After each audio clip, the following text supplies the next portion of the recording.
Hi guys, it's November the 11th, welcome to Total Cult Gaming. My name's John Cooper and happy N7 Day. We've had a lot of Mass Effect news this week, which has been awesome. As you can probably tell, it's one of my faves. So Mass Effect Andromeda has seen a new trailer, looks absolutely spectacular, cannot wait to get stuck into that. But we've also had Mass Effect 2 and 3 join the ranks of backwards compatibility on the Xbox One. Not only that, they're also available in the vault of EA Access. Now, I really thought that it was never going to happen. I honestly thought that EA were too busy swimming in their Scrooge McDuck style pit of money to focus on older titles, but here we are, and I'm very, very happy to be eating those words. Now, the Mass Effect Trilogy is my favourite game series of all time. It's got the sci-fi setting that hits all of the right nerd notes, and the character development in it is just absolutely on point. Love that game, love that series.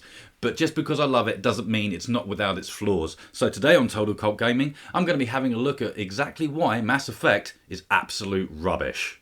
No original ideas.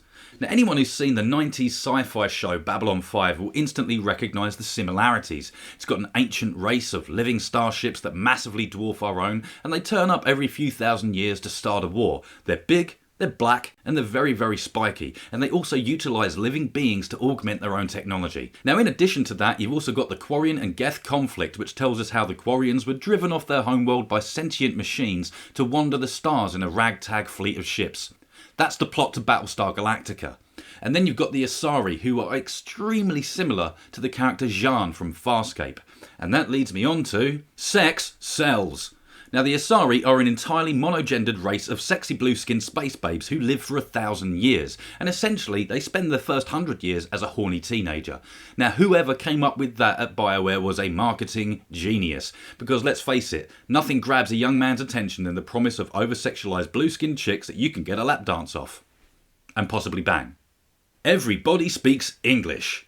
Now, you could probably explain this one away with any number of pre-existing sci-fi tropes, from Star Trek's Universal Translator to the Babelfish in Hitchhiker's Guide. What you can't explain away is why a special forces unit formed by 3 different alien species before they'd even discovered humanity, let alone English, would use an acronym based on the phonetics of the English language. Special Tactics and Recon. Spectre. It doesn't make any goddamn sense.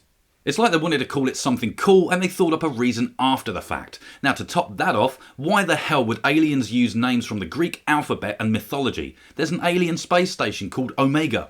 Omega. They call it that. C-, must try harder. Jacob Taylor and his dad. Now, for a game series that prides itself on dealing with issues of gender equality and racial prejudice, what on earth possessed BioWare to make the side mission for the only black crew member in the entire trilogy about finding his missing dad? For shame, BioWare, for shame, you're not even trying. Last but not least, the Starchild. You know what? I'm not even going to bang on about this. You know what it is, I know what it is, and EA know that if they hadn't rushed the game to deadline, then we wouldn't be having this conversation. Still, it could be worse. You could have ended an epic space trilogy by having a night picnic with a bunch of teddy bears while Lando Calrissian loses all sense of rhythm.